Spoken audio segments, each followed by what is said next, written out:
Selamat datang di channel kami. Jika mendengar nama Sunan Kuning, maka akan ada dua hal yang akan terbesit dalam pikiran kita. Yang pertama, tentang Wali Songo, yang namanya selalu didahului dengan kata Sunan. Dan yang kedua, kawasan prostitusi yang ada di kota Semarang, Jawa Tengah. Namun, tahukah kalian siapa sebenarnya sosok Sunan Kuning tersebut? Mari kita simak bersama.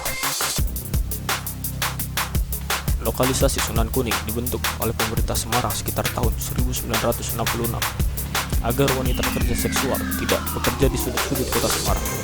Dan pada tanggal 18 Oktober 2019, lokalisasi Sunan Kuning resmi ditutup dan dijadikan tempat wisata religi.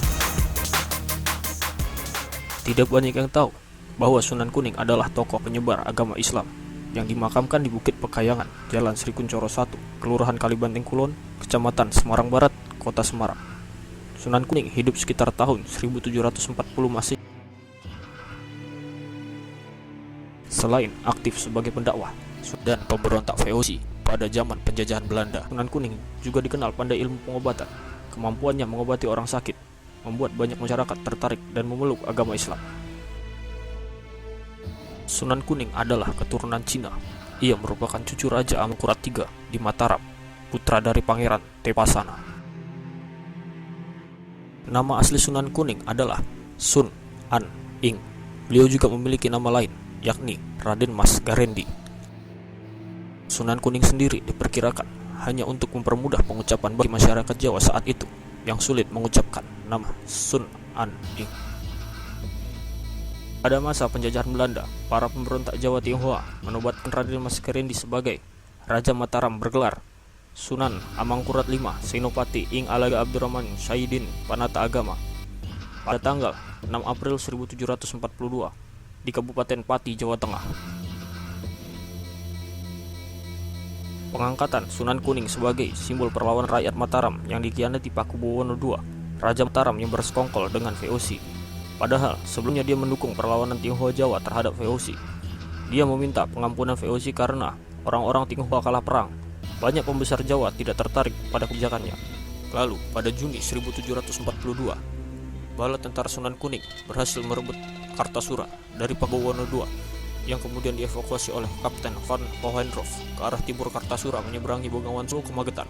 Peristiwa itu oleh orang Jawa ditandai dengan Candra Sengkala atau penanda waktu yang bunyi Pandito Enem Agyong Jagat, yang artinya seorang Raja Mataram telah kehilangan keratonnya. Sunan Kuning bertahta di Kartasura, ibu kota kerajaan Mataram, hitung 1 Juli 1742. Segera setelah itu, Sunan Kuning merencanakan pengeburan pasukan VOC di Semarang. 1.200 prajurit gabungan Jawa Tionghoa dipimpin Raden Mas Said dan Singseh menuju ke Welahan. Namun sayangnya, ketika bertempur di Welahan, pasukan di gabungan Jawa Tionghoa mengalami kekalahan dan berhasil dipukul mundur oleh pasukan VOC yang dipimpin oleh Kapten Great Mom. Beberapa pemimpin terbunuh seperti Tan Wike di Pulau Mandalika, lepas pantai Jepara, dan Singseh tertangkap di Lasem dan dieksekusi mati di sana. Akhir dari perjalanan Sunan Kuning terjadi pada September 1743 saat terdesak di sekitar Surabaya bagian selatan. Terpisah dari bala tentaranya, Sunan Kuning menyerahkan diri ke VOC di Surabaya di bawah pimpinan Rainer de Klerk, disusul oleh banyak pemberontak lain. Setelah beberapa hari ditawan di Surabaya, dia bersama beberapa pengikutnya dibawa ke Semarang lalu ke Batavia, hingga akhirnya diasingkan ke Ceylon atau Sri Lanka. Demikianlah pembahasan kita kali ini tentang Sunan Kuning. Semoga dari pembahasan kita ini dapat mengubah konotasi negatif tentang nama Sunan Kuning menjadi hal yang lebih baik. Sekian dari kami, terima kasih.